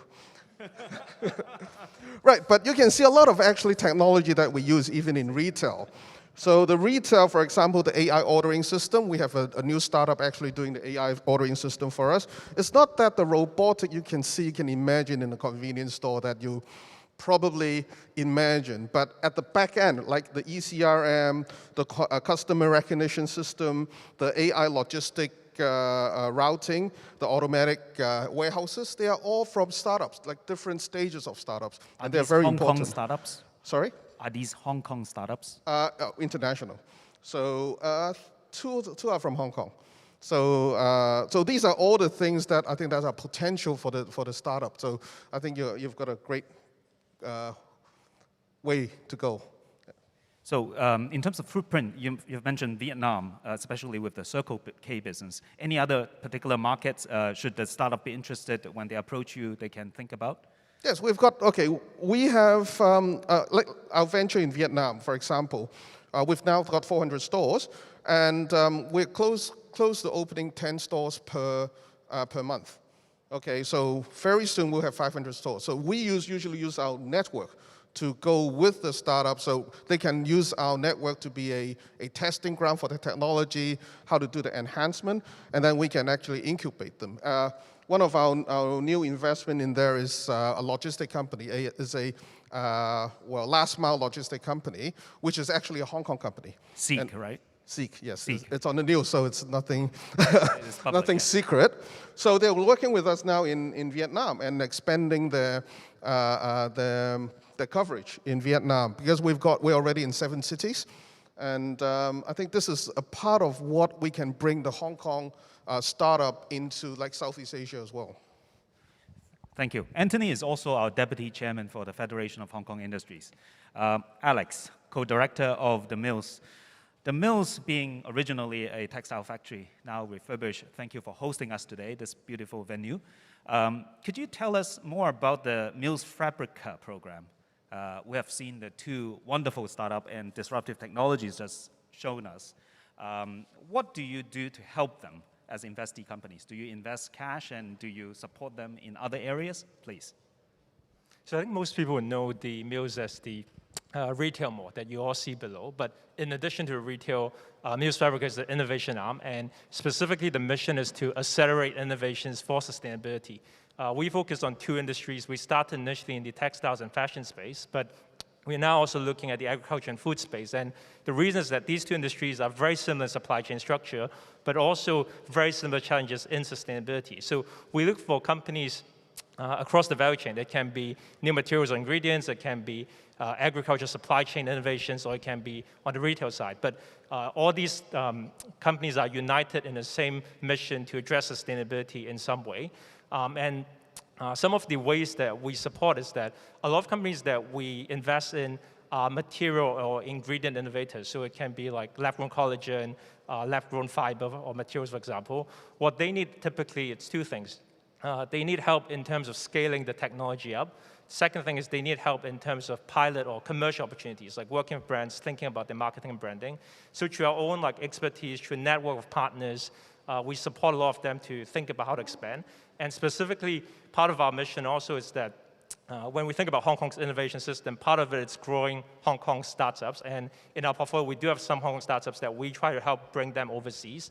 But the other piece is also that to help Hong Kong's innovation system thrive, we want to bring overseas innovations to Hong Kong as well. So we try a lot to connect overseas innovations to Asia supply chains. And the physical space here, we have the lab as well as retail stores below as well that provides additional support. Thank you, Alex. That's very comprehensive. I think it does serve a void about, pilot, sandboxing, and so on. So why don't we spend the remainder of the time to go deeper into the comments you may have after listening to the 10 demos, plus the 2 from the mills. I'm sure the founders will be very eager to hear any insights or even constructive criticism, because anything that helped them grow and pivot would be priceless. Anyone? Happiness go first? I'll go first as a VC investor. Yeah. But you have to understand where we come from. As a VC, we always find reasons not to invest, so so that we can filter out things like that we may regret in the future. Yeah. So, happily not investing. Exactly. So some of the comments might be quite critical, but I just want to share it. As a VC, we look for startups with a huge market size or huge market potentials, and also the solution or the technology can be sustainable for a long time with a competitor. So like street food, like street eat, I think. Hong Kong street eat. Are you here, Gai Dan Zai? The market size is probably not very huge, unless you become a platform of all these kind of street food, I think the technology itself maybe is easily copied, and the last thing is usually when you pitch investors, you will not tell them how much return you might get. So 5 times return to a VC is extremely low. We're looking for investment that is of at least 10x, 20x, 50x. So 2 days ago, we just had an exit of 48x, so which is considered low to me. So five times investment return is really low. But Carewell is a company that I like a lot because the population is aging, and it can become like a platform for all the food and health supplements that for the aging population. So because senior citizens, they may not shop around. So once they shop from one place, they may actually buy a lot of stuff from the one supplier. So. Thank you, Eric. I think these comments are really insights from the VCs, I think, in real world, right? I am entrepreneur, I've gone through this. Criticisms are actually very good, so please take it positively and take it forward so that we don't make those issues in the future when you see other investors. Thank you, Eric, for that. Any others? Well, I've been through the startup journey for the past 5 years, so I know how difficult it is to fundraise. But be true to your technology, believe in your technology, grow organically. You don't need investors. If you really believe in your technology, go to the bank, borrow the money, take it from your pocket, borrow from your relatives. You'll get there. So don't worry, you'll grow organically. So my company started 5 years ago. So we made profit second year. We made profit every single year. I'm also only doing this part-time because it's like a hobby. So investors hate this when you tell them that, but because I have a proper job as a professor. But I've been through the journey. I know exactly what you're going through. Don't worry. Believe in your technology.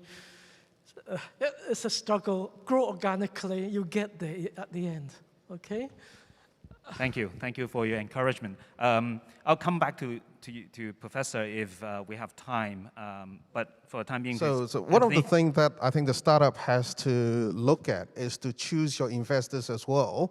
Like, for example, Eric's investing direction, and for example, for ours, is quite different because we work with them. For example, the Gai Dan Zai was actually helped because I'm in the convenience store business. So we need a solution, a food service solution. Food service is actually one of the key category of business in all the supermarkets and convenience stores. So we might have a different view of investment into, for example, Gaidantai and also Nano Bubble, because like Nano Bubble actually helped the industry to actually easily to clean the vegetable in the restaurant. So we will see that in Hong Kong, that's about 13,000 restaurants in Hong Kong. So these are the applications. That's why if you choose investors choose you, of course, the startups. But on the other hand, you also have to choose the investors. Do we have the same vision as you do? Do we have the same patience as you do? So this is very important. Otherwise, if you choose the wrong wife, it's not going to last long, the marriage. That's an excellent example. I think not divorced, mutual. okay. Yes, definitely not speaking from experience. Yeah.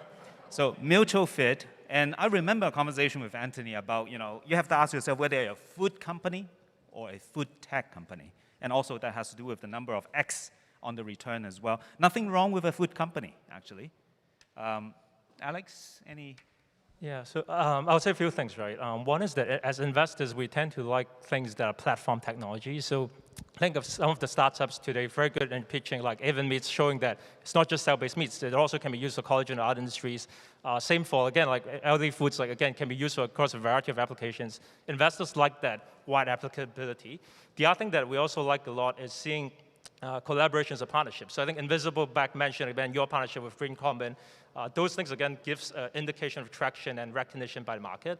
The final thing I would say is also, again, echoing Eric and Anthony, a good business does not mean a good investment. And a good investment does not mean a good business. A lot of times you can be an excellent business sustaining on your own, even without investment. But at the same time, you might be a great investment that you might not be a good business behind the scenes. So thinking about what kind of funding sources you go to, depending on what nature of business you are, and also what's your longer-term aspiration and vision, that matters a lot. So in Hong Kong, there's a variety of funding, right? There's government sources, there's strategic investors versus financial investors. Each of them brings different things to the table for you. It takes a degree of self-reflection to think about, in 5 years' time, what kind of business you want to be. Because not all businesses are built to be unicorns, but doesn't mean that the rest businesses that aren't unicorns aren't good businesses. So worth a think. Thank you, Alex. That's very insightful. I think the scalability, the extension and applicability of businesses is very important when it comes to looking at how big the company and the business could be. I think I'm chartering into dangerous territory here to ask this question, but I'd like to get your view. We have seen startups founders, some of them are PhDs, and maybe we have a professor founder here. But I have this perception and concept from the investor industry that they may not believe that a PhD, a professor, would be a good CEO. So when you are confronted with this, what's your view from investor as well as from Ken himself?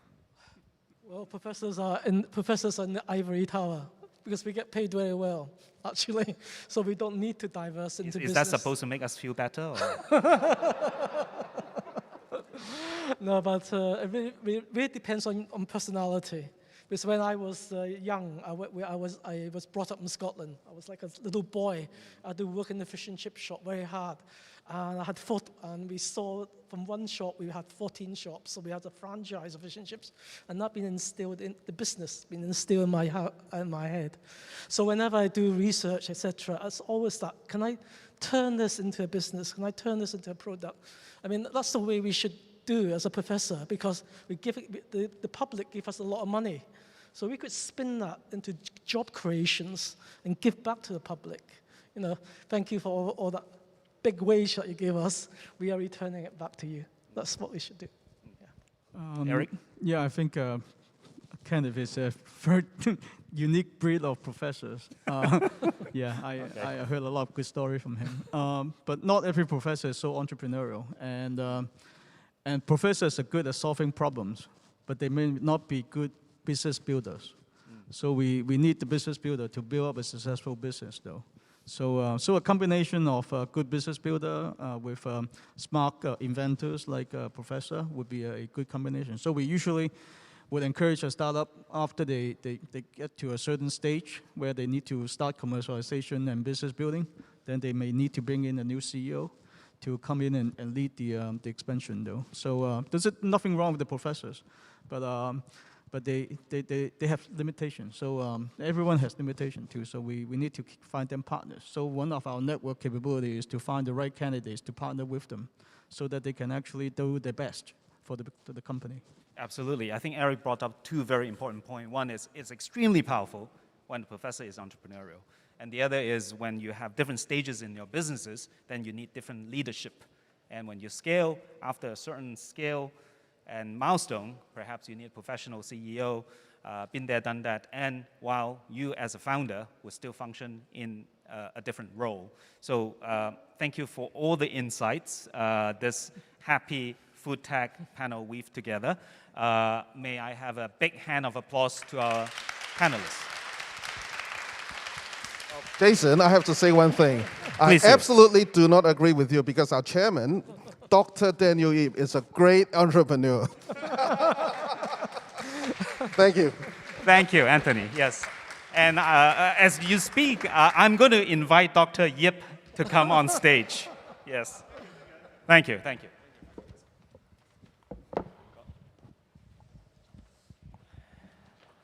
All right. It looks like that I've made a career-limiting mistake by making that statement, but I know Daniel is very open-minded. In fact, it takes a village to raise kids, right? And it takes an ecosystem to raise startups.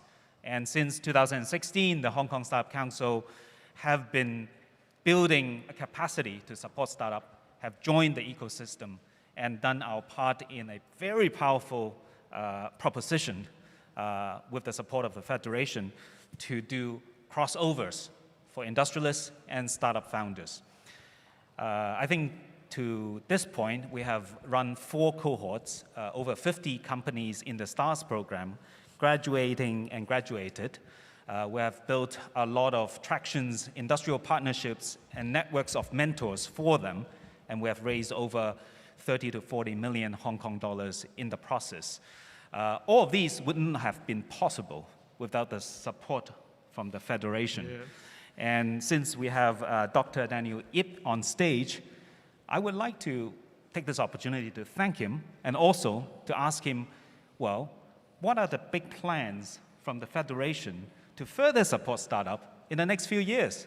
What could the startup expect, whether it's graduated startup to continue to work with Federation or the new ones in the future cohorts?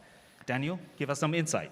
Thank you, Jason. First of all, I think I have to thank Daniel Chang and Eric Yim, who is our previous chairman, who did all this preparation for the Startup Council. Congratulate to their insights. I think today, we have a very successful cohort. I think they have the insight, back to 5-6 years ago. Secondly, you asked me about, what can we offer, in the future.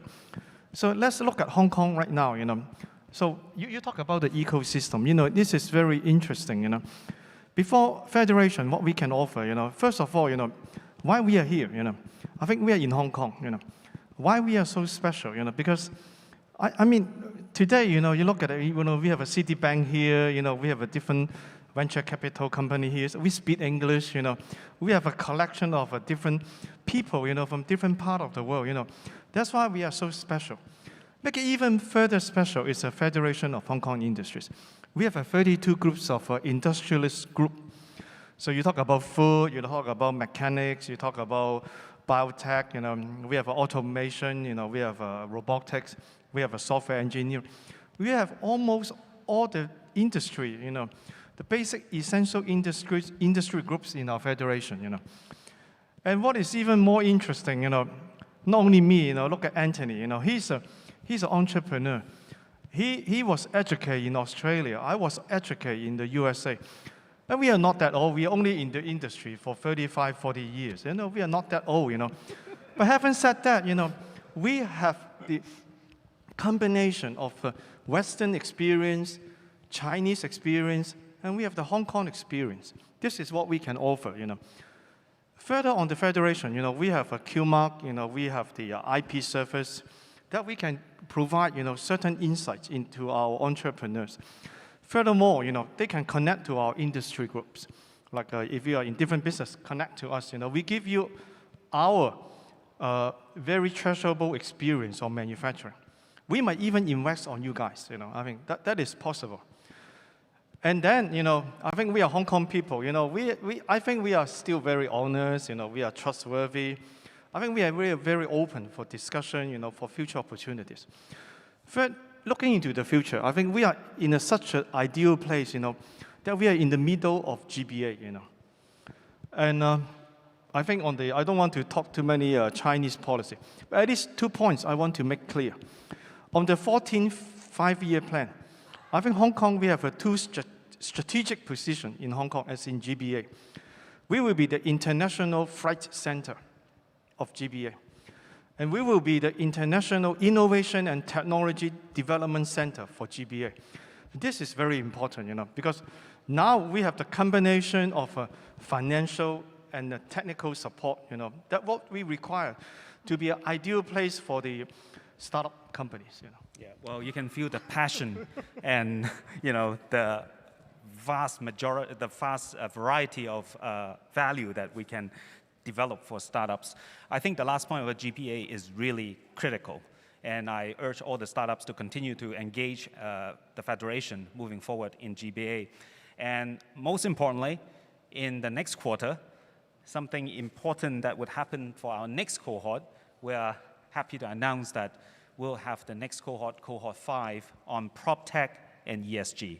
And we have 2 strategic sponsors this time, and we'll work with the PropTech Alliance, which consists of 13 properties developers in Hong Kong. So that would be an exciting cohort again. And stay tuned, and we'll have more information sent to you later on. Now, with that, I'll pass back to Jasmine. Thank you, Daniel. Thank you, Jason. Thank you. Please. Thank you, Daniel and Jason. Please remain on stage, as we're very grateful to have Daniel and Jason here to announce the winner of the Most Popular Stars Award. So now, shall we review the winner?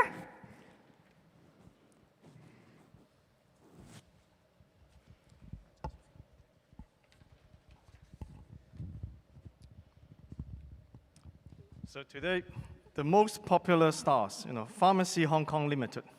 Congratulations! Congratulations to Pharmacy Hong Kong, and please come on stage to receive your trophy and the check as well.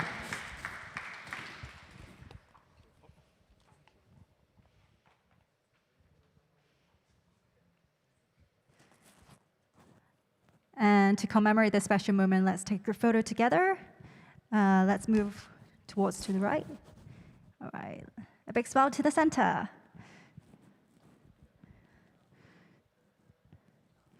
So congratulations to the Pharmacy Hong Kong again, and we look forward to seeing more remarkable work from you guys. Thank you. And please remain on stage. And moving on, we'd like to invite Mr. Anson Kwok and Paul to come up on stage to announce the winner for the Investor Choice Star Award.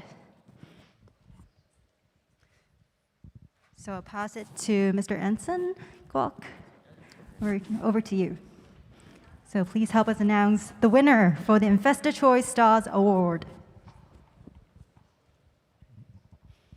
Carewells Limited won the Investor's Choice Stars. Congratulations to Carewells Limited.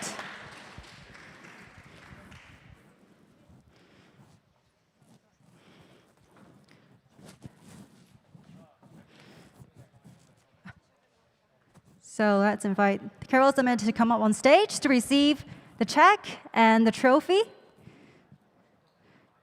So we might need to stand closer together. Yep, that's great. And let's move to the right. Thank you, thank you. All right, let's look to the center for a group photo. Congratulations to Carewells Limited for getting the most votes. And we appreciate your remarkable presentations just now. It was wonderful. Thank you. Congratulations to all winners. And thank you so much to Daniel, Jason, and Anson, as well as Paul. Thank you for helping us announce the winners. Thank you. So this is the end of the event. Thank you so much for joining us today. Please stick around and have a look at our startup solutions, and we'd love to see you all again. Thank you very much.